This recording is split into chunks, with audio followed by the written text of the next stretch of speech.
Mi nombre es Paulino Pastor, director de Ambisalud, y yo voy a hacer una charla muy centrada específicamente en la norma 171-340, que la ha realizado el grupo de trabajo 171, el comité técnico 171, que se dedica específicamente a temas relacionados con calidad ambiental en interiores.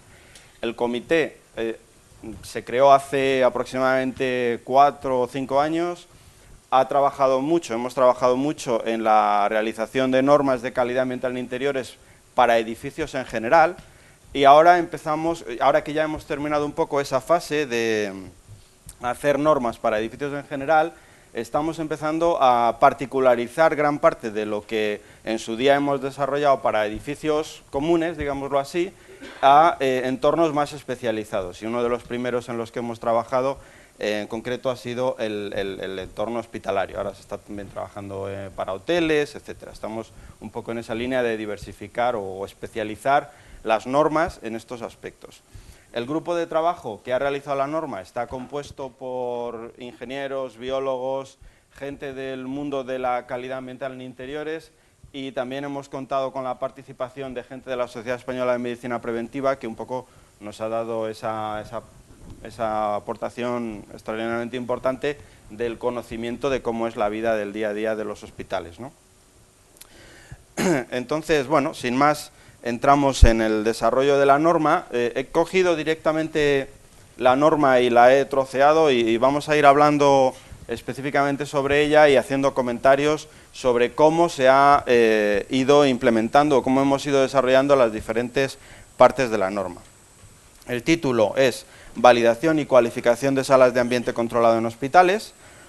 Estamos, como se puede ver, utilizando terminología típica de la tecnología de salas limpias, que luego Ana nos explicará esta tarde, aunque yo voy a hacer alguna pequeña reflexión también sobre el tema. Bueno, el contenido de la norma, todas las normas están muy estandarizadas, obviamente, tienen unos contenidos muy parecidos, siempre hay una serie de campos que se deben cubrir: objeto, campo de aplicación, normas de referencia, términos y definiciones. De todos estos voy a ir extractando algunos aspectos que me han parecido importantes. Luego hay un apartado, el cuarto, que es clasificación de zonas de ambiente controlado, que también tiene su interés porque sale un poco de lo que tradicionalmente se ha estudiado mucho cuando se hablaba de la calidad ambiental en entornos hospitalarios, que es quirófanos. Se ha intentado ampliar un poco el abanico, con mayor o menor fortuna, pero bueno, se ha intentado ampliar el abanico para no solamente concentrarnos en quirófanos, ¿no?, que es lo típico.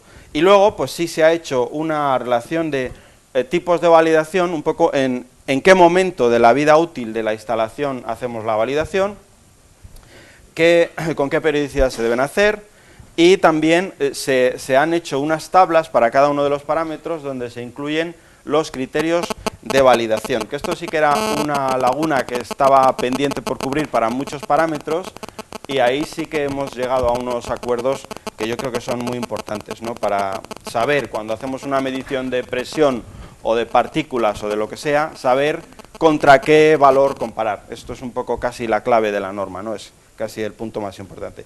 Y luego hay unos anexos que no voy a entrar mucho en ellos, también un poco por falta de tiempo, como es microbiología y bibliografía. Bueno, el objeto y campo de aplicación, lo leo directamente para un poco centrar los conceptos.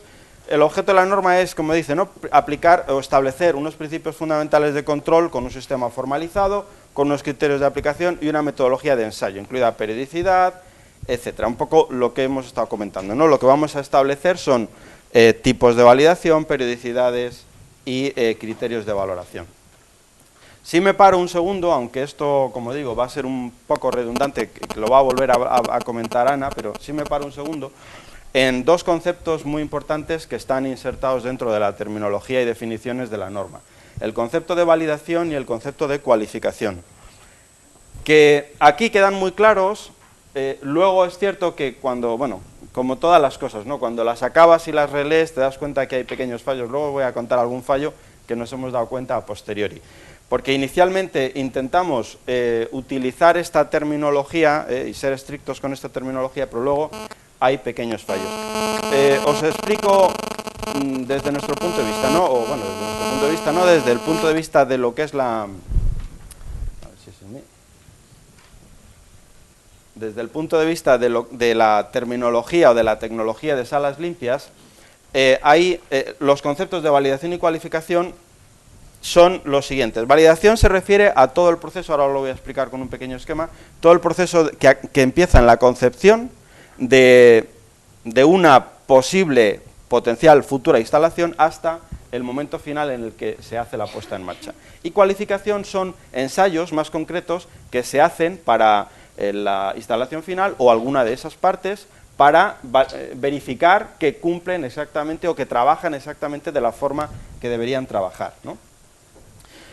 Podríamos insertar otro concepto que no está en la norma, este lo pongo yo, de cosecha propia, que sería el concepto de recualificación, que haría referencia a que las instalaciones se ponen en marcha, viven, y al cabo de un cierto tiempo se pueden desajustar si el mantenimiento no es tan correcto como debe ser, o aunque sea muy correcto, a veces, lógicamente, por la vida útil se producen desajustes. Y por lo tanto, habría que introducir ese concepto de recualificación. Cada cierto tiempo habría que volver a verificar que la instalación trabaja como se supone que debería trabajar al principio, ¿no? Bueno, entonces, un poco el proceso en el que se insertan estos dos conceptos de validación y cualificación, como os decía, empieza en la fase conceptual. Pues se sientan el arquitecto, el ingeniero, el médico y definen qué es lo que quieren construir. Una sala de infecciosos, una habitación de infecciosos, definen qué parámetros tiene que cumplir esa sala en concreto, ¿no? Parámetros de presión, de renovaciones de aire, etcétera, etcétera, e incluso pues características estructurales, dimensiones, etcétera. Ahora nosotros nos vamos a centrar más en la parte de instalaciones. En este momento es muy fácil hacer cambios, obviamente, ¿no? Porque estamos trabajando con papel, incluso a lo mejor hasta una hoja de papel, sin más. Estamos escribiendo parámetros, sin más.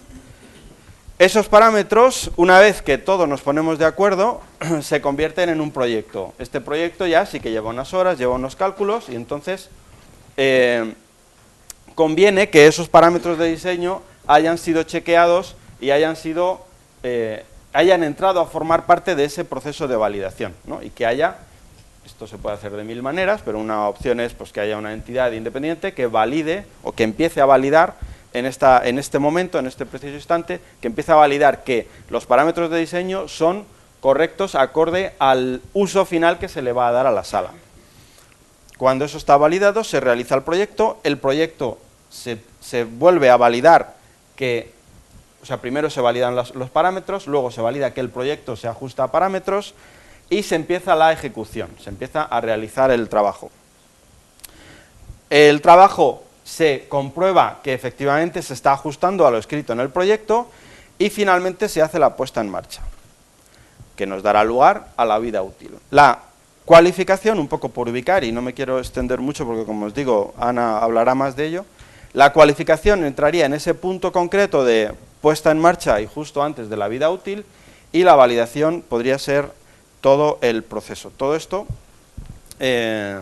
conviene documentarlo, que es un poco también lo que nos comentará Ana.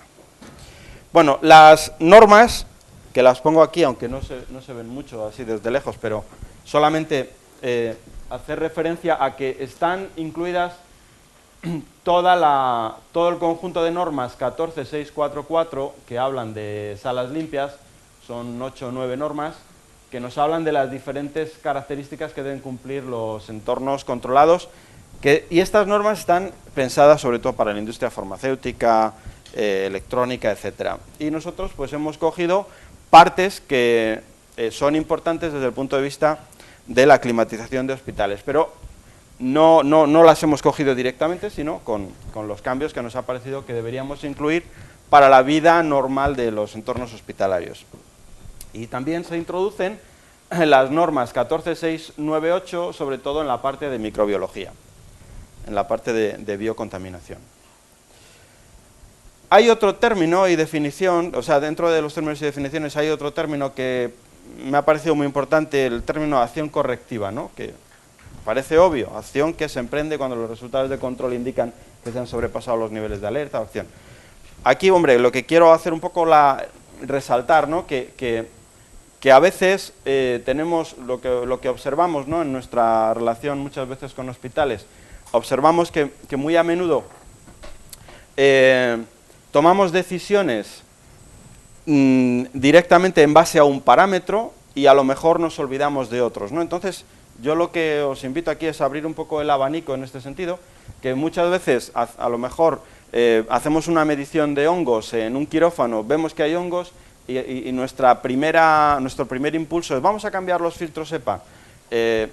Pues es bueno, y yo creo que la norma nos ayuda en ese sentido, que veamos que un quirófano, en concreto un quirófano, se compone de una serie de parámetros y esa serie de parámetros hay que verlos todos en conjunto y tomar la decisión en función de los resultados de todos los parámetros.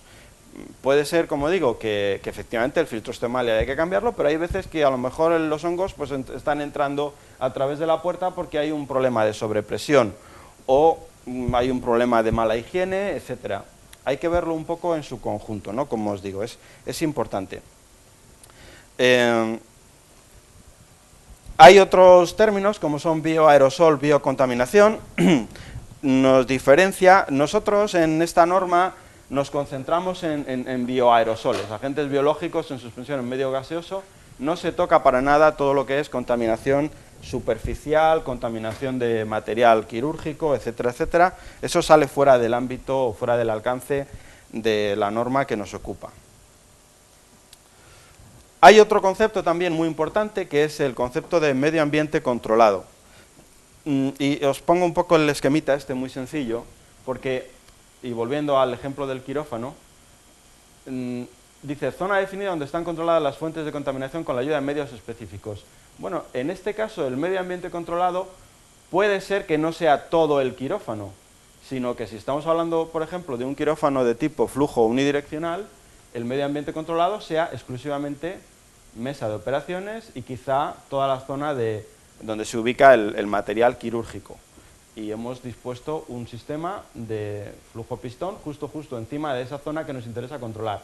De hecho, luego volveré a comentarlo, pero las normas europeas contemplan incluso, y también nos lo comentará Roberto, contemplan diferentes niveles de calidad para la zona controlada, para el cuadrángulo, digamos, que estaría afectado por el flujo unidireccional, y otro valor para la zona perimetral.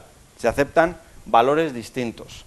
En concreto, pues normalmente en Europa para quirófanos de altos requisitos nos van a pedir una clase ISO 5 en la zona de operación y zona de material quirúrgico, y se acepta una ISO 7 en el perímetro.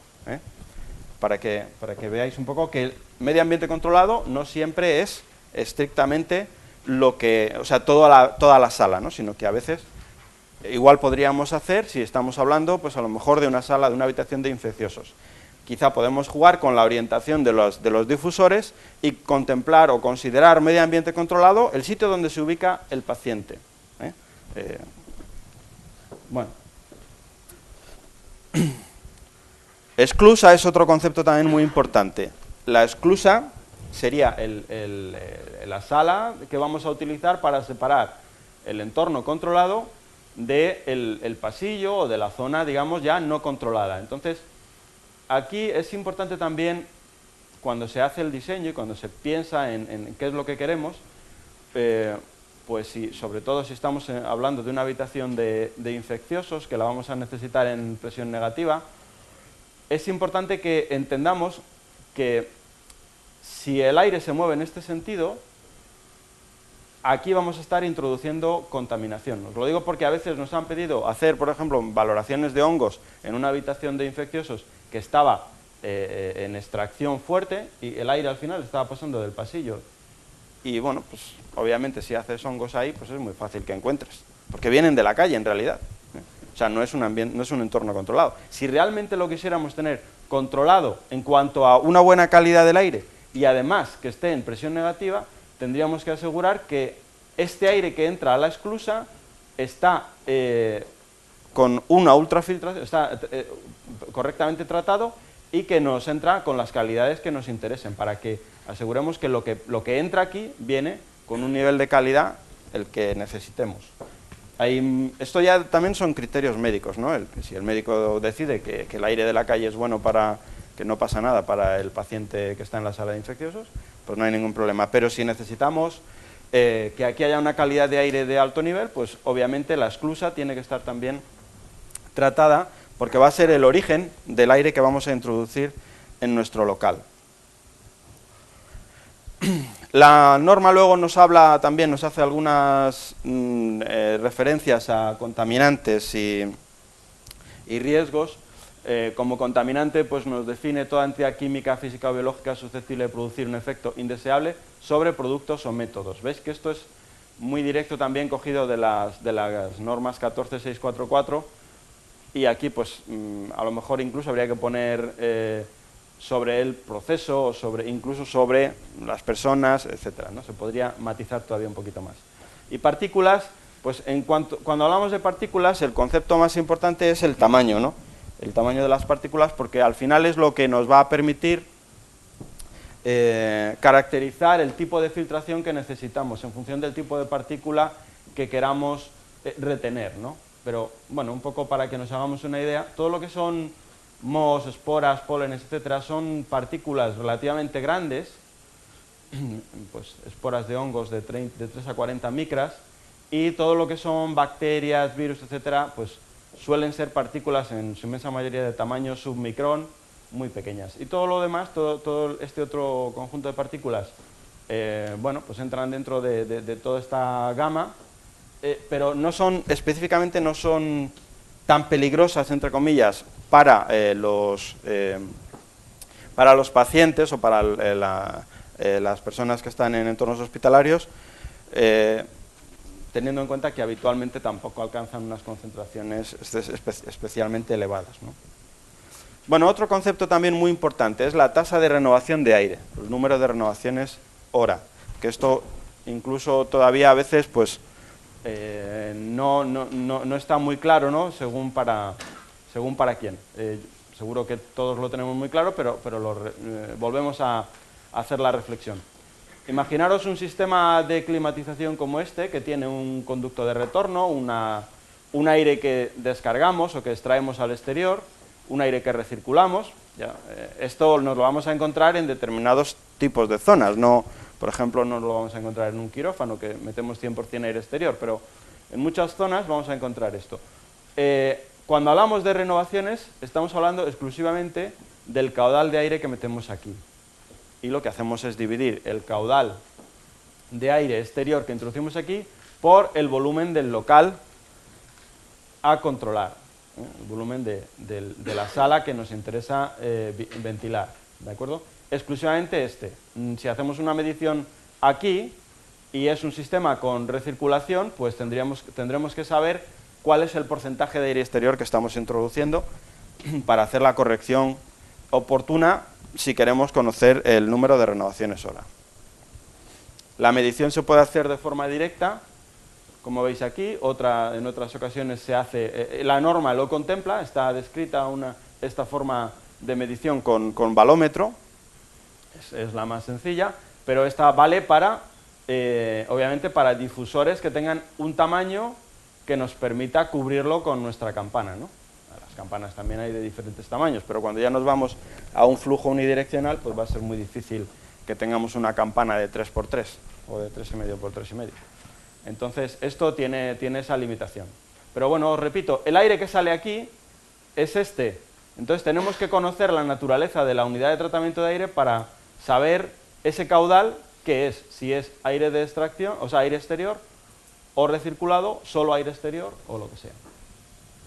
Bueno, otro concepto también muy importante, que luego volveré a hacer una referencia, es el estado de ocupación de la sala. Y esto también tiene mucha importancia, por ejemplo, en la industria farmacéutica. La instalación se puede medir en reposo o se puede medir en actividad. en las reuniones que tenemos en el Centro Europeo de Normalización, siempre surge este tema y hay discrepancia. En los países nórdicos, por ejemplo, en quirófanos, hacen medición en actividad y todas las referencias son en actividad. Luego haremos haré unas reflexiones y os explicaré un poco por qué ellos lo contemplan así. En España normalmente se suele medir en reposo. Y introduzco algo que luego voy a hablar. En Europa, por ejemplo, les sorprende que nosotros aquí midamos hongos. Ellos no miden hongos. No porque no sean peligrosos, sino porque ellos dicen, nuestros sistemas es imposible que permitan el paso de hongos. Asumen que es imposible, o sea, que no va a haber hongos. Y entonces ya ni siquiera lo miden. Consideran que es un riesgo inexistente. Y sin embargo se preocupan mucho por bacterias, que aquí en España las bacterias no le solemos dar tanta importancia, por ejemplo, en quirófanos o este tipo de entornos, y nos concentramos mucho más en hongos. Luego haremos alguna reflexión más sobre esto y os haré incluso algunos cálculos, etc. Otra tabla muy importante, casi una de las más importantes de la norma, es la tabla de clasificación de áreas. Aquí lo que se hizo fue un poco agrupar por tipologías y luego a estas tipologías asignarle unos niveles de riesgo. Pone aquí áreas de muy alto riesgo, 3NF significa 3 niveles de filtración que acaban con EPA. Y áreas de riesgo intermedio que a priori no necesitan filtración EPA. Fijaros que aquí se mezcla un poco ya conceptos en cuanto a características técnicas de la instalación. Se dice que metamos un flujo unidireccional, flujo mezcla, etc. Bueno, también ahora hay la discusión en Europa y se está discutiendo si esto se debe poner o no. O, por ejemplo, un poco la tendencia es, no, yo lo que voy a decidir es, o lo que voy a prescribir es la prestación que yo le exijo a la sala. Yo quiero que en un quirófano de alta tecnología o de alto riesgo, para trasplantes o cirugía cardiovascular, etcétera, quiero una clase ISO 5. Si tú lo consigues con flujo mezcla, es cosa tuya. Pero no se dice, o sea, no se obliga a que deba haber un flujo unidireccional. En la práctica, luego sabemos que es muy difícil obtener una ISO 5 con un flujo mezcla, casi imposible. Pero bueno, que no cierran las puertas, no se cierran las puertas de cara a posibles desarrollos tecnológicos. Tiene lógica en el sentido de que tú dices, alcanza ISO 5, si lo consigues, fabuloso. ¿Que lo has hecho con un filtro F7? Es imposible, pero si lo has conseguido de alguna manera, bueno, pues vale. Pero la prescripción o lo que se va a definir es más la prestación final que le exigimos más que la tecnología que debemos emplear, ¿no? Esto juega a favor del desarrollo tecnológico. Entonces, bueno, aquí veis un poco en quirófanos, flujo unidireccional, instalaciones de alto riesgo o incluso unidades y terapias especiales, oncomatología, hematología. Luego en la práctica esto se traduce en que estamos hablando de clases ISO 5, ISO 6, aquí ya nos vamos a clases ISO 7 y esto ISO 8 para arriba.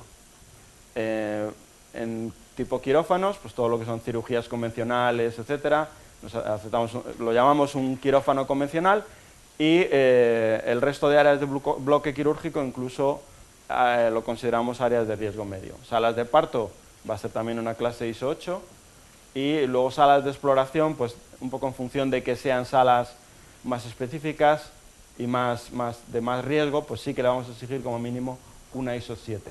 Y luego pues están ya zonas muy específicas tipo habitaciones de inmunodeprimidos, infecciosos, pero veis que por ejemplo aquí infecciosos entra dentro de ISO 7, con lo cual volvemos al concepto de esclusa. Si la esclusa no está con un aire, o sea, no está tratada con un aire o sobrepresionada con un aire que nos garantice una ISO 7, no lo vamos a conseguir. Y luego zonas auxiliares tipo preparación de medicamentos, laboratorios citostáticos, bancos de sangre, que también requieren unos condicionantes muy concretos, ¿no? Por ejemplo, citostáticos en depresión, etcétera. Esto, en esta edición de la norma no ha salido, pero en la próxima, bueno, ya estamos trabajando o a lo mejor será un adendum, donde pondremos una lista de cada uno de estas áreas y le haremos una tabla con los parámetros un poquito más, todavía más definido que como está ahora, que queda más genérico. Ahora queda definido también, pero queda más genérico, pero esto todavía se va a matizar un poco más. Bueno, luego, el otro punto importante es qué validaciones hacer, cuándo hacerlas, y también se da un poco una idea o una sugerencia de organismo de quién debe hacer la validación. ¿Veis lo que os decía antes de la incongruencia, ¿no? Que aquí hemos utilizado la palabra validación cuando en realidad estamos refiriéndonos a una cualificación. Todavía no somos el grupo de trabajo, y yo me incluyo, no hemos asimilado completamente la terminología de salas limpias. Esto en realidad serían más bien cualificaciones. Bueno, en todo caso, el análisis se considera un análisis previo a la puesta en marcha, uno post mantenimiento, por ejemplo, cuando se hace un cambio de filtros o se hace un cambio de, yo qué sé, de un ventilador en una UTA o lo que sea, o una validación anual que se hace, digámoslo así, de rutina, como mínimo una anual, aunque en muchos sitios pues se hacen más, ¿no? Y lo que se define, como os digo, es quién es conveniente que la haga, esto es simplemente una sugerencia, y luego qué parámetros son los que hay que medir. Entonces se incluyen, como veis, pues este es quizá el más amplio: temperatura, humedad relativa, microbiología, partículas, ruido, presión diferencial, la validación de colocación del filtro absoluto, caudales y renovaciones, sentido del flujo del aire, análisis de configuración y recuperación de sala. Luego incluimos estos que se quedan aquí un poco en blanco, que tampoco quedan muy claro, también luego os haré algunas referencias sobre ellos. Y ahora lo que voy a hacer es pasar un poco por cada uno de los parámetros y dándoos algunas ideas de cómo se deben analizar. En la norma hay unas tablas que ahora os enseño. Temperatura y humedad relativa, bueno, pues afecta no solo al confort, que es lo que todos estamos más acostumbrados a pensar, ¿no? Estar a gusto en términos de confort térmico, sino que puede pues también tener repercusiones en cuanto a productividad. La gente, cuando hay incluso unas tablas muy curiosas que refieren cómo baja la capacidad de concentración de una persona a medida que la temperatura aumenta, ¿no? Cuando aumentan aproximadamente, cuando nos acercamos a los 26, 27 grados, la capacidad de concentración pues es aproximadamente un 70, un 60% con respecto a una temperatura perfecta de confort en el entorno de los 22 grados, ¿no? Entonces, aquí cuando estamos hablando de personas que hacen una actividad tan importante como es una operación quirúrgica, pues tiene su importancia, y todo hay que ponerlo en su balanza, ¿no? A veces son requisitos médicos directamente, pues que nos piden una temperatura muy baja, una humedad relativa determinada, pues porque sea una sala de quemados o lo que sea. Y luego también hay un concepto que a lo mejor no es tan conocido, que es el impacto sobre la contaminación. Podríamos hacer una tabla como esta, donde vemos que cuando la humedad relativa ambiental es muy baja, esto quiere decir que aumenta. La pervivencia de las bacterias aumenta, la pervivencia de virus aumenta. Sin embargo, los hongos necesitan humedad relativa elevada. Ácaros necesitan también humedad relativa elevada. Las infecciones respiratorias, como las vías respiratorias se resecan, pues aumentan cuando el ambiente es muy seco. Alergia, rinitis, asma aumentan en los dos sentidos. Y la producción de ozono también requiere ambientes secos. Veis un poco que cuando nos vamos de rango de confort, ya no es solamente el impacto directo de que el ambiente esté seco, sino que se generan otras, digamos así, daños colaterales, como dicen por ahí, ¿no? Bueno, la humedad no le he dado, temperatura y humedad no le he dado mayor importancia en cuanto al tema de medición, son equipos de lectura directa, sin más, no tiene mayor complicación.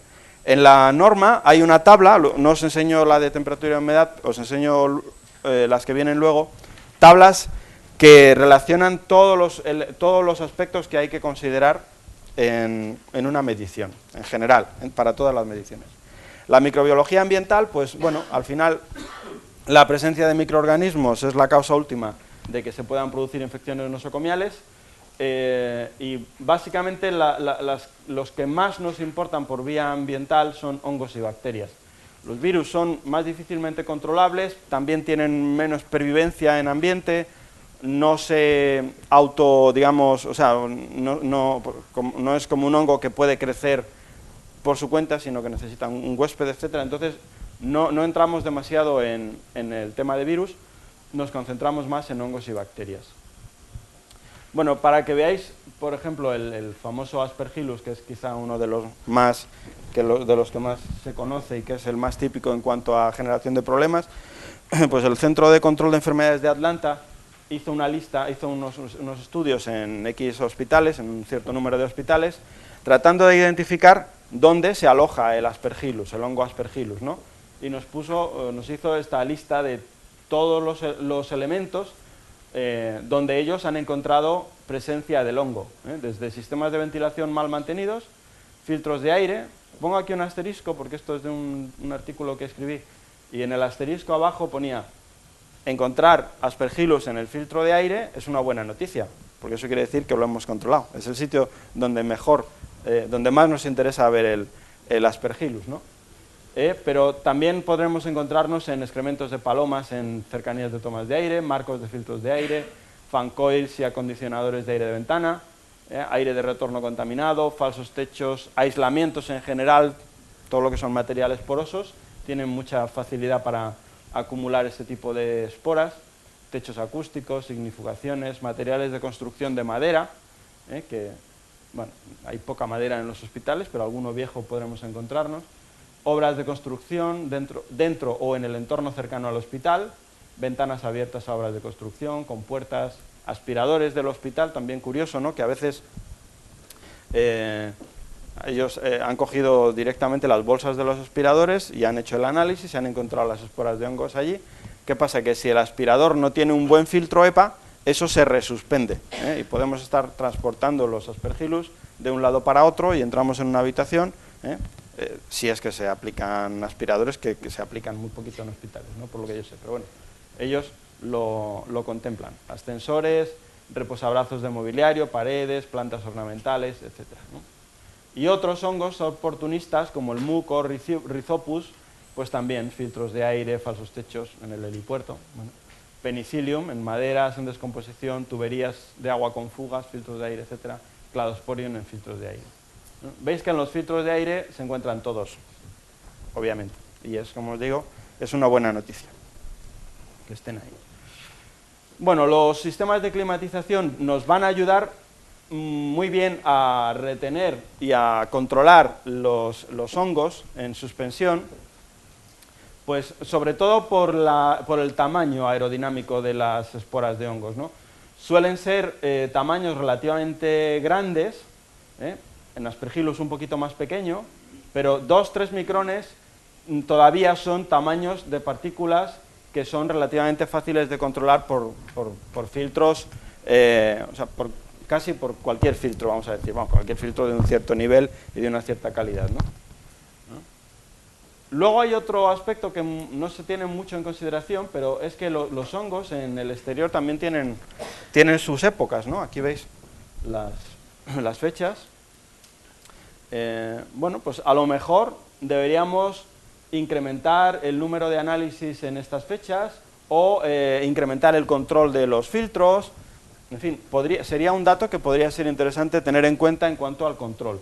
Normalmente a partir de junio y en verano es cuando más esporas de hongos va a haber en suspensión en la calle, y podría ser un dato a contemplar a la hora de establecer nuestros protocolos de actuación en los hospitales.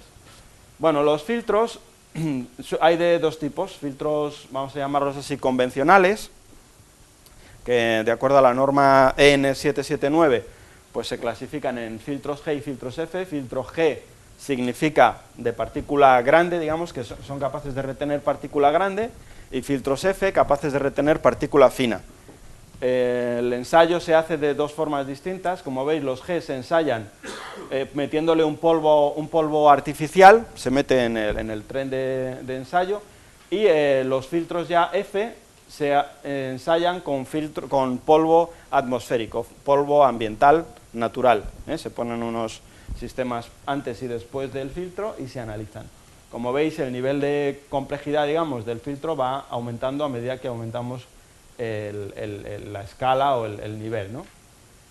El RITE nos habla ya de filtros de alta clase en función de la calidad del aire exterior, pero ya nos habla para hospitales, que es unidad 1, nos habla ya de filtros F de alta gama como filtros finales, ¿no? En todo tipo de entornos. En teoría debería hacerse así, otra cosa es que en la práctica se haga siempre o no, ¿no? Aquí veis un poco lo que os decía antes, que el tamaño de partículas es muy importante en la capacidad de retención de los filtros, y de hecho se pueden hacer estas curvas. Para un filtro F, vamos a ponerle el F7, que es el B, pues las partículas de 0,3 micrones solo se van a retener el 40 y muchos por ciento, 48 más o menos.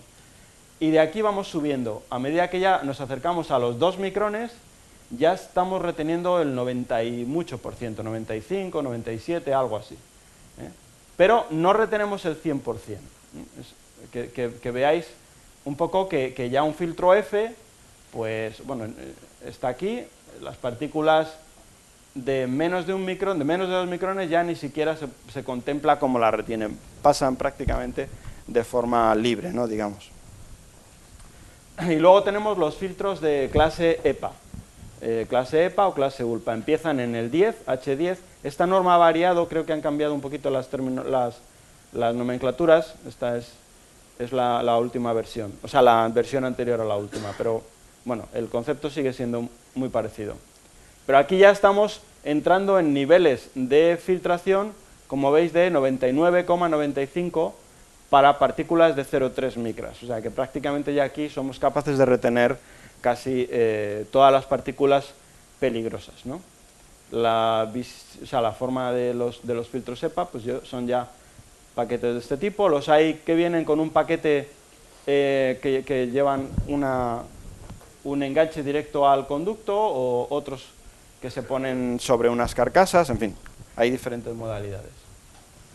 La filtración no se hace, que a veces esto no está también muy claro y es importante tenerlo en cuenta, los filtros no actúan como si fuera un colador colando garbanzos, que el agujero es más pequeño que la partícula que queremos retener, sino que los filtros de aire actúan por atracción electrostática. Si trabajaran con el principio ese de colador de garbanzos, en muy poquito tiempo estarían taponados y el aire no pasaría. Entonces, entre fibra y fibra hay que tener espacio para que pase el aire. Lo que pasa es que cuando viene la partícula, por atracción electrostática, se encontrará o será atraída por la fibra y se quedará allí parada. Pero hay que dejar hueco al aire para pasar, ¿no? Esto es importante para que entendamos que los filtros no son perfectos, o sea, que algo de partículas dejan pasar, que lo tengamos en mente, ¿no? Bueno, una curiosidad, que luego Roberto nos va a hablar de las diferentes formas de trabajo en diferentes zonas, pero bueno, una curiosidad, en el Reino Unido, los quirófanos que ellos llaman convencionales trabajan con filtros de clase F7 y su estrategia es maximizar la ventilación. Ellos dicen, un filtro F7 me retiene el 90 y muchos por ciento de partículas de más de 2 micrones. Y su teoría es que las partículas que más les preocupan son grandes, porque son los hongos a priori, ¿no? Entonces, las partículas grandes, ellos las retienen con filtro F7. Y lo que hacen es meter mucha ventilación para controlar las bacterias que se generan en el interior del quirófano. Es su estrategia distinta de la nuestra. Y en quirófanos de alta tecnología, sí, ya meten H13 y meten el flujo unidireccional. Aquí veis el ejemplo de cómo sería un quirófano convencional en el Reino Unido, ¿no? Un filtro primario G4 y luego un filtro F7 final y ya está, no le ponen filtros finales aquí. Y lo que hacen, como os digo, es meter mucha ventilación, muchas renovaciones hora. No me acuerdo la cifra exacta, pero algo por encima de 30 o algo así. Pero bueno, ahora yo hago una reflexión. Partículas de 2-3 micras en un filtro de calidad F7, teniendo en cuenta además que no se que una cosa es la eficacia teórica y otra la eficacia real, porque los filtros F7 no son como los EPA, que se ajustan sobre su marco soporte y se hace un test DOP, etcétera, etcétera, sino que se ajustan un poco de aquella manera. Mínimo alrededor de un 5% de partículas pueden dejar entrar. Con un caudal de aire, que ellos, como digo, es superior, pero un caudal de aire de 20 renovaciones por hora en un quirófano de 100 metros cúbicos, estamos metiendo 2.000 metros cúbicos a la hora. Si en un momento determinado, por cualquier circunstancia, hay una unidad formadora de colonia por metro cúbico, vamos a estar metiendo alrededor de 100 colonias de Aspergillus por hora en ese quirófano, ¿no? Entonces, no sé, a mí personalmente y el resto de los países europeos no nos convence la tecnología de los británicos, y es una de las peleas, de hecho, porque ellos no quieren dar su brazo a torcer y el resto de Europa les dice, no, tenéis que poner H13 en todos los quirófanos, y dicen que no, que eso... Fijaros que me llama la atención porque el representante que viene al CEN, el británico, lo primero que dijo, dice, yo vengo aquí en representación del Ministerio de Sanidad británico. Y el Ministerio de Sanidad, yo tengo que reportar al Ministerio de Sanidad británico lo que se está haciendo en las normas europeas, porque si mañana cambian la norma y nos dicen que a partir de ahora va a ser un H14, nosotros estamos obligados a transponer la normativa europea. Y mañana todos los hospitales de España tienen que tirar los H13 y poner H14. Eso tiene un impacto económico. Pero aquí, bueno, perdonadme un poco el escepticismo, pero es que un poco nos da igual. O sea, bueno, ¿qué nos dicen? Pues vale. Pero los británicos no, los británicos van allí y defienden su postura. Oiga, no, yo no voy a cambiar todos los hospitales del Reino Unido porque me lo dice Europa. Yo hago así y no sé cuáles serán sus tasas de infección nosocomial, ellos dicen que las tienen muy controladas, pero bueno, pero un poco por mostraros las diferentes estrategias o formas de actuar en el comité, ¿no? Bueno, las bacterias, la experiencia que yo tengo cuando hablo con los hospitales españoles es que no les damos mucha importancia, por ejemplo, en quirófanos, etcétera, no se le da quizá demasiada importancia y a menudo ni siquiera se analizan hongos y ya está, ¿no?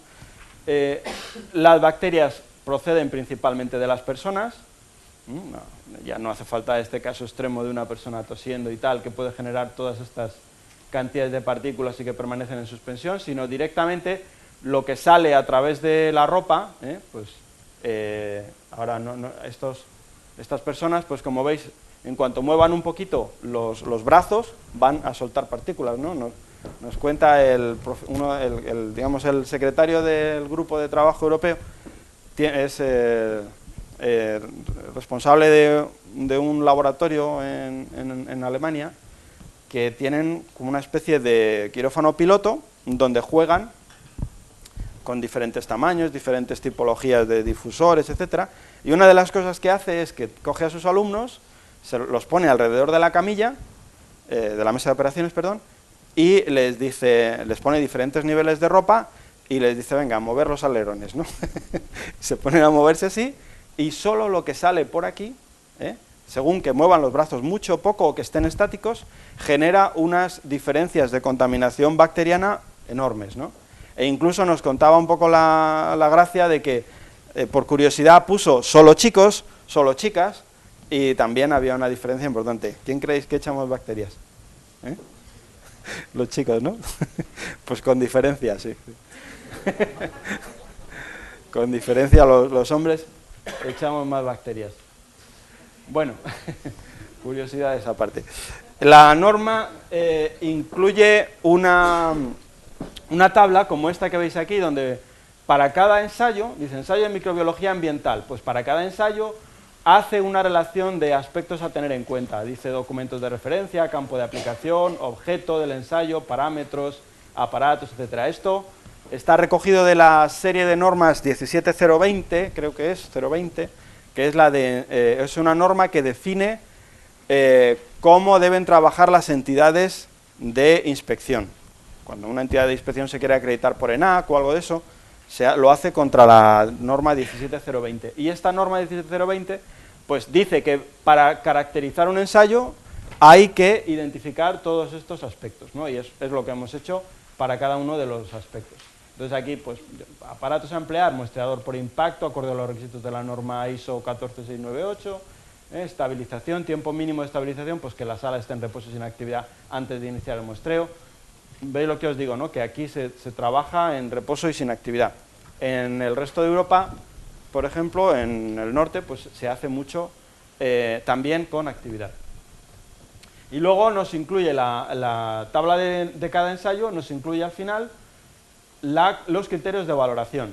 Entonces nos dice, para ambiente muy limpio, ISO 5 o ISO 6, que serían el nivel de referencia. ¿Veis lo que os digo que no queda muy claro? Esto sería el primer nivel de riesgo, zona de muy alto riesgo.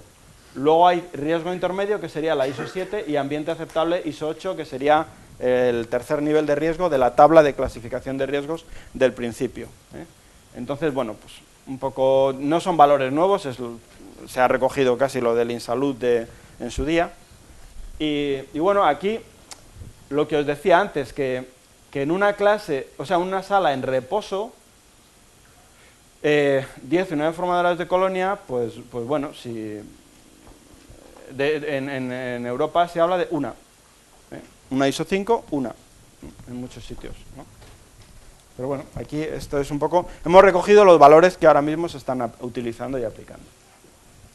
Y muy importante, ausencia de hongos, que también os decía, en Europa esto ni siquiera se contemplaba. Se ha metido porque yo les dije que en España era importante y tal, y se ha metido, pero la norma europea ni lo contemplaba. Bueno, ¿cómo se hacen las mediciones? Pues con muestreadores de impacto. Aquí veis un ejemplo, ¿no? Hay muchos tipos. Este es uno, quizá un poquito antiguo, que llevaba unos cabezales en el cual se introducían las tiras de agar, se le define el volumen de aire que queremos muestrear, y luego se lleva simplemente a la estufa microbiológica, donde ya se van a identificar las colonias que han crecido. Este con un agar para bacterias, también lo hay para agar de hongos, ¿no? Se puede hacer con impactadores con tipo placa Rodack o placa Petri, lo que sea. Aquí, sobre todo, si analizamos, bueno, tanto bacterias como hongos, es importante poner un temporizador y alejarse el máximo para no afectar a la medición, porque nosotros mismos podemos contaminar la placa si nos quedamos ahí encima, ¿no? Entonces se le deja 10 segundos para alejarnos de la placa o del equipo y evitar contaminación. Puntos de medida, la norma dice solo una placa, pero bueno, mínimo un par de placas a lo mejor sobre la mesa de operaciones, y luego opcional, a veces también se mide en impulsión, o opcional, porque no lo dice la norma, como mínimo tomar un par de puntos. Lo que os decía antes de mediciones en operación, el problema que tenemos de mediciones en operación es que meter el impactador volumétrico y tal no es siempre muy fácil, ¿no? Entonces los alemanes lo que hacen es esto, ponen una placa Petri sin más sobre una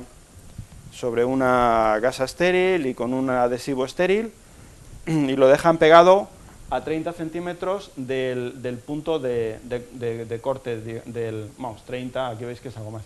Miento, ponen una en la mesa de material quirúrgico y otra a 30 centímetros del punto de corte, y lo dejan ellos dicen desde incisión hasta cierre, hasta la costura, digamos, justamente ese tiempo, y es lo que ellos ensayan en un momento determinado de una operación.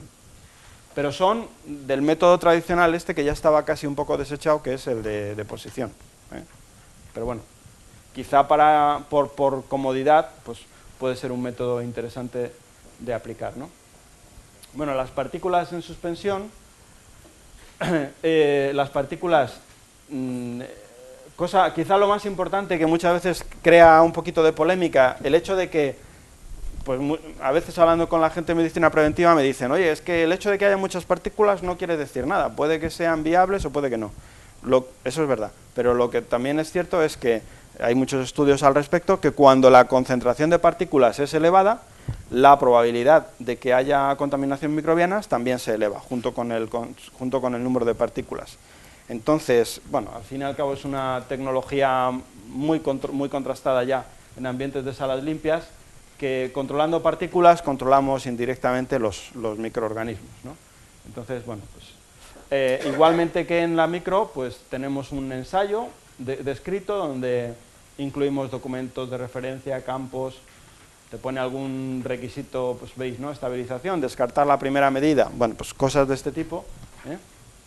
Y luego nos va a dar el criterio de valoración, ISO 5, ISO 6 para quirófanos de alta tecnología o zonas de muy alto riesgo, ISO 7 para quirófanos de clase B, etc.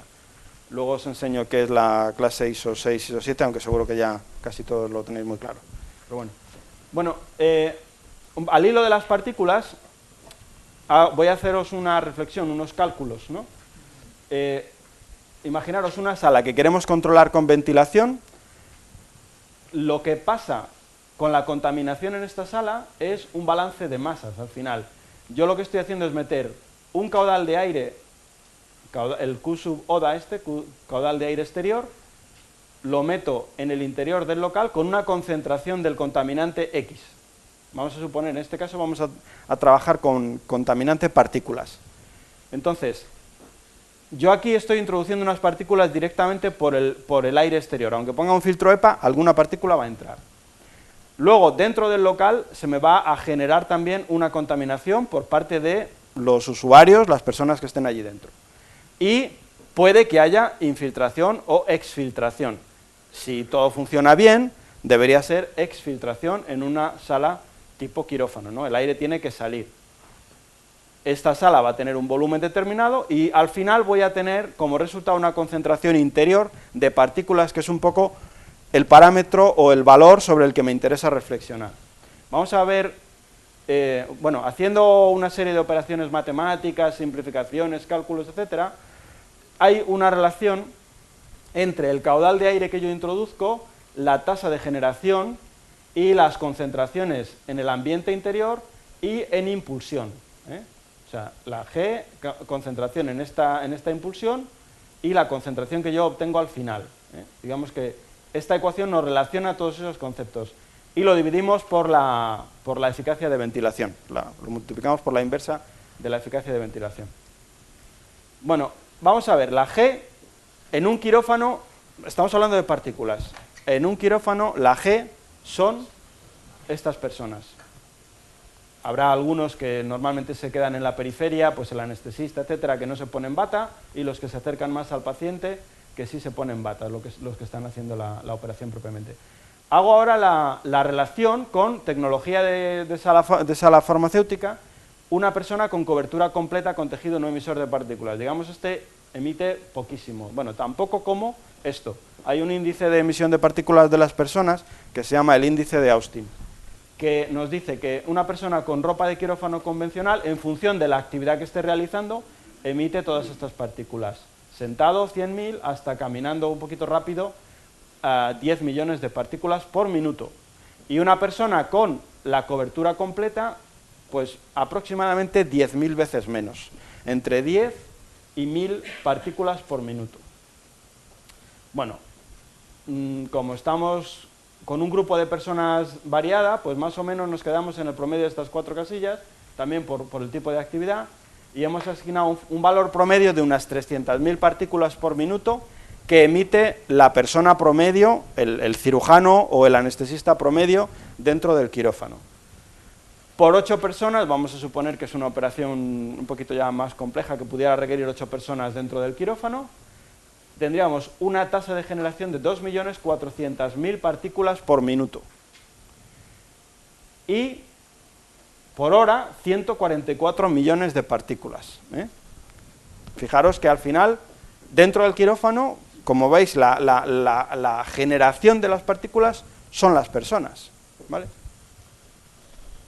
Si despejamos la concentración ambiental de la ecuación, la concentración ambiental será la tasa de generación, los 144 millones de partículas, dividido por el caudal de aire que yo introduzco, que son 2.000 metros cúbicos a la hora, por la eficacia de ventilación, luego os enseño qué significa eso, más la concentración en impulsión. Con un filtro EPA, vamos a suponer que estamos metiendo una clase ISO 3, más o menos, rebajamos bastante el nivel de concentración de partículas, estaríamos metiendo 102 partículas por metro cúbico. Fijaros que aquí tenemos 144 millones y el filtro EPA prácticamente no mete nada, ¿eh? O sea, las partículas son las personas las que las generan. Entonces, la concentración interior, haciendo los cálculos que alcanzaríamos, serían 80.000 partículas por metro cúbico. ¿Qué significa esto en términos de clase ISO? Y aquí os defino ya lo que es la clase ISO. Como sabéis, es el nivel de partículas que hay en función del tamaño. Pues una concentración interior de 80.000 estaríamos entre clase ISO 5, ISO 6 aproximadamente. Una ISO 6 exactamente. ¿Vale? Justo por debajo de 102.000, pero sin llegar a estar por debajo de 10.000, es una ISO 6. En partículas de 0,3. Luego, cuando se hace una clasificación, esto es un juego teórico, cuando se hace una clasificación se tienen en cuenta todas. Entonces, las GMP lo que nos dicen es que un entorno muy limpio deberíamos estar en torno a ISO 5, pero nuestra norma nos acepta ISO 5, ISO 6. O sea que, en estas condiciones, como veis, un quirófano convencional estaría funcionando bien. Ahora, 80.000 partículas. Algunas de estas partículas, si las miramos al microscopio, son como estas, van cargadas de bacterias, esporas, o son directamente esporas de hongos, son escamas de piel que están llenas de Staphylococcus epidermidis, etcétera, etcétera, ¿no? Entonces, la cuestión importante, ¿dónde están esas partículas, no? Bueno, pues aquí juega la eficacia de ventilación. ¿Y cómo se mueve el aire dentro del quirófano? La eficacia de ventilación, hay una norma europea también que nos define 3 tipos de distribuciones del aire dentro de una sala en concreto, que es impulsar y extraer por arriba, impulsar por arriba, extraer por abajo, impulsar por abajo, extraer por arriba, y en función de esto el aire se va a mover, ¿no? Luego lo vamos a ver más. Aquí lo veis muy gráfico. Impulsar por arriba, extraer por arriba, es un sistema de dilución que si no metemos mucho aire, pues puede que nos deje zonas más o menos contaminadas. Y un sistema de separación tipo flujo-pistón, sea de abajo arriba o sea de arriba abajo, me da igual, lo que hace es, el aire lo metemos con un alto grado de filtración y lo que nos hace es mantener limpia la zona que nos interesa, ¿no? Entonces, aplicándolo a un quirófano, las 80.000 partículas que se generan por estas 8 personas, se pueden, en un sistema de flujo mixto, van a estar distribuidas por todo el quirófano, como veis aquí. Y la forma de diluirlas es metiendo aire con 103 partículas por metro cúbico y reemplazando este aire que tiene 80.000, pero en cualquier parte, ¿vale? Se van a distribuir por cualquier parte. Son las personas, los generadores de partículas, y si hay un problema, pues podemos incluso tener partículas que entran del exterior, pero el aire que entra por aquí va a venir muy limpio. En un sistema de flujo unidireccional, las 80.000 partículas, si funciona correctamente, van a estar donde nos interesa que estén, en la zona perimetral. ¿Os acordáis? ISO 7 y aquí ISO 5. Entonces, aquí funcionaría mucho mejor, ¿vale? O sea que no es lo mismo que esas 80.000 partículas estén distribuidas por todo el quirófano a que las estemos barriendo y poniéndolas donde a nosotros nos interesa. No quiero con esto decir que la única forma sea esta, o sea, hay muchas operaciones que tener 80.000 partículas aquí distribuidas, pues es perfectamente válido, el nivel de riesgo es mínimo, y la práctica nos lo dice, pero que si queremos un quirófano de muy alta calidad o de muy altas prestaciones, no nos queda más remedio que irnos a esto. Los ensayos de partículas se hacen con contadores sin más, también precaución de alejarse es útil, para no, porque acordaros que cada persona emite bastantes partículas. Puntos de medida de acuerdo a la ISO 14644, es lo que nos dice la tabla de este ensayo. La ISO 14644 nos dice raíz cuadrada de la superficie, que para un quirófano promedio son 30 y tantos, 36 por ejemplo metros cuadrados, serían 6, entre 30 y 36, 5 o 6 partículas. O sea, 5 o 6 puntos de muestreo. Podría ser una distribución de este tipo, por ejemplo. Bueno, el control del ruido. El control del ruido tiene repercusiones también en cuanto a capacidad de concentración, etcétera, etcétera, y en cuanto a problemas sobre descanso de pacientes, etcétera. Hay 2 tipos de ruido, el generado por equipos mecánicos, todo lo que sean ventiladores, compresores, etcétera, o el generado por la salida del aire, y el ensayo pues es simplemente medir y comparar con los decibelios A. Este sería el ensayo sencillo, y si nos queremos complicar un poquito la vida, podemos acudir a las curvas que se llaman NC, Noise Criteria, que estas lo que hacen es un barrido por bandas de frecuencias y asignarle unos dBAs a cada frecuencia. Para un quirófano, pues me parece que son las bandas 20-25, serían estas de por aquí, y si cogemos esto y lo traemos aquí, pues solamente tendríamos problemas en la frecuencia de 30, la banda, que me parece que son como los 1000 hercios más o menos. ¿De acuerdo? Entonces, eso también, esto ya para hacer un análisis de ruido un poquito más elaborado, nos sirve un poco para indicar el origen del problema. Bueno, la presión diferencial es otro factor también muy importante, porque al final es con la diferencia de presiones con la que vamos a ser capaces de controlar de alguna manera el movimiento del aire o la dirección hacia la que se mueve el aire, ¿no? Aunque no es un parámetro perfecto, luego hablamos también del tema del sentido del flujo, pero bueno, es una forma de tener una cierta certeza de que el aire está saliendo o entrando donde nos interesa.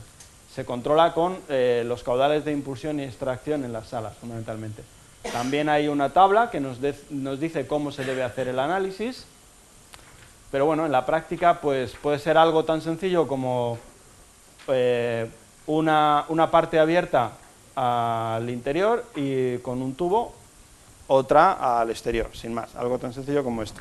En algunos quirófanos, pues a lo mejor podemos tener en la puerta un punto de muestreo, simplemente un tubito, se engancha ahí el tubo y se hace el análisis, sin más.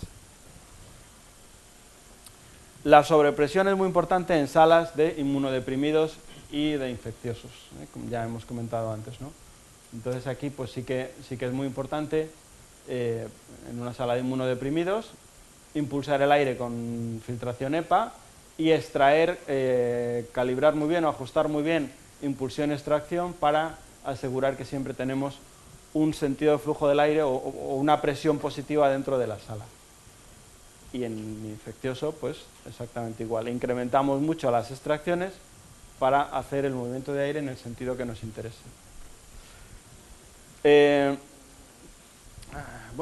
Bueno, otro de los ensayos que están incluidos, aparte de este, es el test de integridad de filtros.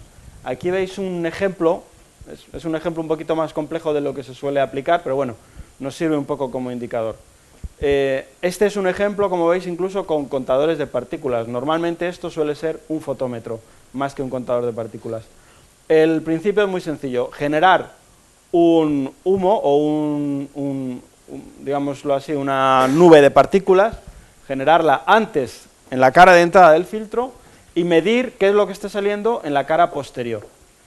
Sin más. De esta manera lo que hacemos es garantizar que vamos a tener una cierta cantidad de partículas y saber qué es lo que está pasando aguas abajo del filtro. Y si hay un poro o un mal ajuste o lo que sea, lo vamos a detectar. La norma también nos da todos los requisitos que tienen que cumplir los equipos y los requisitos del ensayo en sí, ¿no?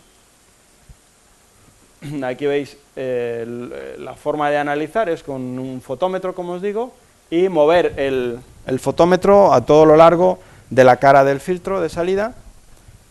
Simultáneamente le estamos echando el humo de ensayo por la parte aguas arriba del filtro. En este caso pues tienes un punto de toma rápida y lo puedes meter directamente aquí, ¿no? Y haces la medición de forma mucho más sencilla. Bueno, os decía que otro factor importante es el sentido de flujo del aire. El aire, a veces, aunque la diferencia de presiones nosotros la midamos y juega a nuestro favor, es decir, la sala esté sobrepresurizada, por determinadas circunstancias puede ocurrir, por estratificación del aire o lo que quiera que sea, a veces puede ocurrir que aunque el aire está saliendo por la parte de abajo y entra por la parte de arriba, o cosas raras en este sentido, ¿no? E incluso pues aperturas de puertas, etcétera, van a generar un intercambio de aire con el exterior.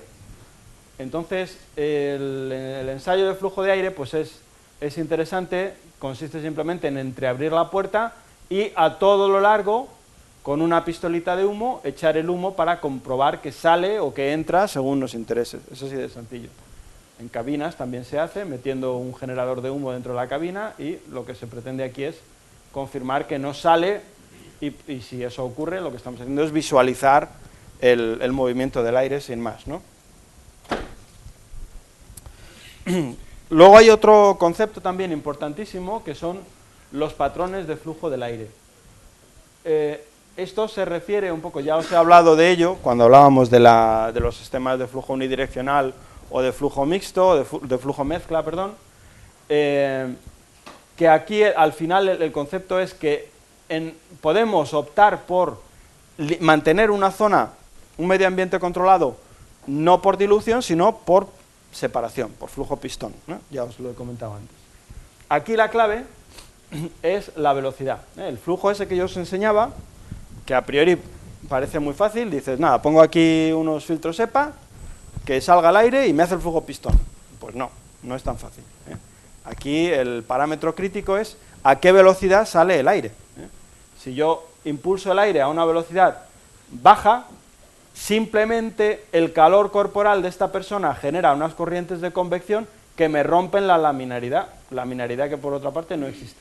Se habla a veces de flujo laminar, eso no existe, es flujo unidireccional, ¿eh? Laminar sería que todas las partículas fueran perfectas en paralelo, y en cuanto hay la más mínima corriente de aire, la laminaridad se rompe. O sea que es un término que a veces se usa, flujo laminar, pero técnicamente es incorrecto.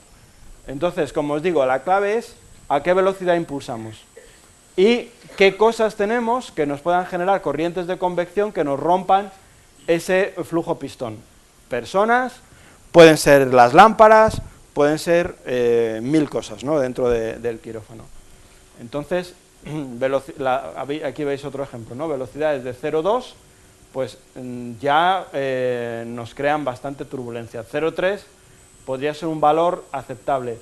0,4 es perfecto, pero también aquí tenemos que jugar con otro factor, y es que el cirujano está allí, a veces bastantes horas, y una corriente de 0,4 en el cogote, pues a veces no es soportable tanto tiempo, ¿no? Entonces tenemos que jugar ahí un poco con ese punto de equilibrio. Velocidad mínima 0,2, óptimo cercano a 0,3. Diferencias de presiones en las puertas de entre 5 y 20 pascales. Esto sería el sistema unidireccional, y el flujo mezcla, ¿no? Bueno, aquí veis un ejemplo, también otra forma de... O sea, el sentido de flujo se puede valorar, se puede hacer con ensayos de humo, visualizando, y también se puede hacer con simulación por ordenador. Aquí os pongo un ejemplo de simulación por ordenador. Hemos ensayado este quirófano, en el que era un quirófano actualmente flujo mezcla, y querían cambiarlo a flujo unidireccional. Las rejillas en azul son rejillas de impulsión, y en rojo rejillas de extracción. Veis aquí la eficacia de este sistema de ventilación, pues es bastante pobre, ¿no? Aquí veis la mesa de operaciones. Esto es una simulación real, de un quirófano real. Impulsiones, extracciones. Todo esto también es mal diseño. Antes hablamos, ¿no?, de parámetros de diseño. Esto hay que evitarlo. Esto tiene que ser paredes lisas. Hay que evitar cualquier tipo de recovecos, tal, perfectamente cuadrado. Esto es un fallo de diseño de entrada, que muchas veces se hace porque es la habitación que hay. Dice, pues es esta, pues es esta. Entonces, ¿qué pasa con el aire aquí cuando lo impulsamos? Con la simulación de flujos por ordenador, lo que le decimos es a qué velocidad sale, qué temperatura, etcétera, y nos permite, el propio equipo o el propio software tiene las ecuaciones de la mecánica de fluidos insertadas, hace todos los cálculos y nos predice las trayectorias del aire, ¿no? Y aquí veis, pues bueno, que se forman trayectorias pues, por donde puede el aire, se mueve, ¿eh? Si ahora cogemos ese mismo quirófano y le ponemos un sistema de flujo unidireccional, con unas impulsiones también en las esquinas, un poco para vencer estos problemas de las vigas, pues generamos algo de este tipo. Un flujo mucho más uniforme y que nos va a permitir el asegurar un ambiente mucho más limpio. La probabilidad que tenemos de que aquí abajo el aire sea de la misma calidad que estamos impulsando es mucho mayor que aquí, ¿no? Que aquí va a ser pues una calidad promedio, digamos. Vale. Bueno, esto es un poco los diferentes parámetros que tenemos para analizar la calidad del aire dentro de un entorno, dentro de un ambiente controlado. Retomo un poco lo que os decía al principio, que si tenemos un problema, es bueno que controlemos cuantos más de estos parámetros, mejor. Y que al final estemos seguros que no es un problema de falta de renovación, de problema de falta de diferencia de presión, etcétera, etcétera. ¿No? Es siempre bueno que estemos seguros de que si la microbiología sale mal, que todos los parámetros de instalación que estén funcionando correctamente, ¿no? Porque si no, a lo mejor la causa no es validación de colocación del filtro absoluto, es decir, no es que el filtro EPA esté mal, sino que puede ser cualquiera de las otras, ¿no? Bueno, y como os decía al principio, hay aquí en esta esquinita están estos dos condicionantes que no se profundiza mucho en ellos en la norma. Entonces os hago algunas reflexiones un poco sobre lo que son condiciones técnicas de las instalaciones y condiciones higiénicas.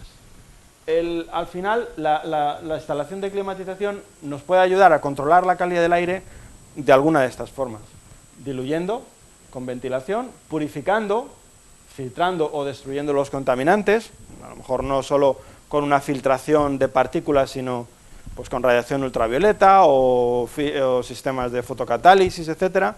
Con cualquiera de estas técnicas podemos eliminar también contaminantes y luego evitando la dispersión y proliferación. Pues aquí control de flujos, tema flujo pistón, controles de presiones, sentidos de flujo del aire, etcétera. Y también, para evitar la dispersión y proliferación, higiene y desinfección. No solo de lo que se ve, sino también de lo que está dentro de los sistemas de climatización. Aquí veis un poco los diferentes elementos del climatizador: UTAs, conductos, humectadores, etcétera. En general, ¿qué se le debe exigir a todas estas instalaciones? Pues accesibilidad, que sean materiales resistentes a la limpieza, limpieza de fin de obra, etiquetado. Todo esto está en la norma 100.713 o en algunos casos también en la 100.012 de higiene. O sea que cualquiera de las dos las podéis usar también como referencia. La toma de aire exterior que esté libre de focos de contaminación, que no entren elementos extraños o agua de lluvia. Los conductos, cuanto menos cosas pongamos en el camino, mejor. Cuanto más limpio sea el conducto, mejor. Que sean también materiales resistentes y accesibles, sellantes, que sean estancos, que tengan trampillas de inspección. Todo lo que sea conducto flexible, cuanto menos pongamos, mejor también. De hecho, en algún sitio se hablan de limitaciones a 1 metro. Por ahí. Las UTAs, que sean también accesibles y limpiables, que estén protegidas, pues que no les entre agua de lluvia, sol, todo esto. Bandejas de condensados, que estén también bien instaladas y con su pendiente para que estén siempre limpias. Con puertas que tengan un nivel de estanqueidad adecuado, porque a veces, si no, pueden producirse movimientos de aire incontrolados que no nos interesan. Bueno, aquí veis, suelen hacerse para entornos hospitalarios, pues aceros inoxidables o cosas de este tipo. Y luego la higiene, ¿no? La higiene, pues aquí veis un edificio, esto es un edificio convencional, pero nos sirve un poco a nivel de reflexión. Conductos limpios, baterías de intercambio térmico limpias, filtros correctos, todo lo que son cámaras interiores de las UTAs correctos y limpios. Y estas 3 fotos son de un hospital. No os digo cuál, obviamente, pero son de un hospital. Veis que la correa del ventilador rota, se quejaban de que no entraba aire por los difusores, bastante lógico. Excrementos de palomas, ¿os acordáis? De Aspergillus. Había Aspergillus en estos quirófanos. Y las baterías de intercambio completamente taponadas, bueno, completamente, aproximadamente un 60% de la superficie de paso tapada por la suciedad. Con lo cual, ahí ya no solo problema higiénico, sino también problema energético, porque estamos malgastando el agua que pasa por aquí porque no sirve para calentar ni enfriar. Y los conductos, pues imaginaros la cantidad de contaminación, ¿no? Bueno, toma de aire exterior, prácticamente es un vertedero, palomas, con sus excrementos e incluso una palomita muerta. bandejas de condensados que os decía, hay que diseñarlas bien, si no el agua se estanca y se pudre. Cámara del ventilador con filtros rotos, etcétera. Estos son hongos, que han crecido justo debajo del ventilador. Aquí había un humectador que le habían quitado, los humectadores deben tener un separador de gotas, se lo habían quitado y entonces todo el agua lo arrastraba, el movimiento del aire, la fuerza del aire lo arrastraba y esto lo mantenían completamente húmedo. Es una superficie de estas de espuma negra de tipo Armstrong, pues estaba empapada y habían crecido los hongos.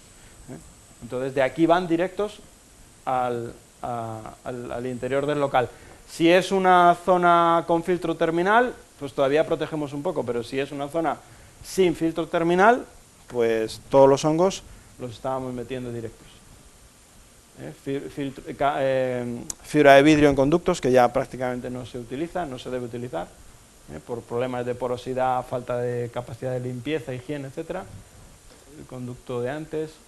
Esto es de hospital también, y es muy típico porque se producen muchas acumulaciones de textiles, mucho textil de lo que se mueve dentro del local. Aquí veis que como el aire se impulsaba muy frío y se producían pequeñas condensaciones en el difusor y allí crecían los microorganismos, ¿no? Conducto completamente sucio, a veces directamente antes de poner en marcha la instalación, en la fase final de obra, cuando se están montando conductos, si no se protegen, pues ya van sucios, entonces o se hace una limpieza de fin de obra o ya van a estar sucios. Y esto también pues era una curiosidad que encontramos, también es un hospital, prácticamente cada 5 o 6 metros había esta especie de estalactita en el conducto y cuando lo empezamos a limpiar pues apareció este tubo, que al final resultó ser el tubo, o sea, el sensor de humo que comandaba las compuertas cortafuegos, ¿no? Como os podéis imaginar, si hubiera habido un incendio, pues no habría detectado mucho. Ahora ya no se ponen, ahora se ponen fuera, no está permitido ponerlas dentro. Aquí veis más textiles en un hospital también, conductos limpios, bueno, baterías, bandejas de condensados, todo es de hospitales. Aquí veis baterías completamente sucias, entrada de agua que al final nos genera condensación. Bueno, esto es de un humectador que tenemos aquí, ¿no? Que no está bien ajustado y condensa. Y bueno, nada más, me he adelantado 10 minutitos.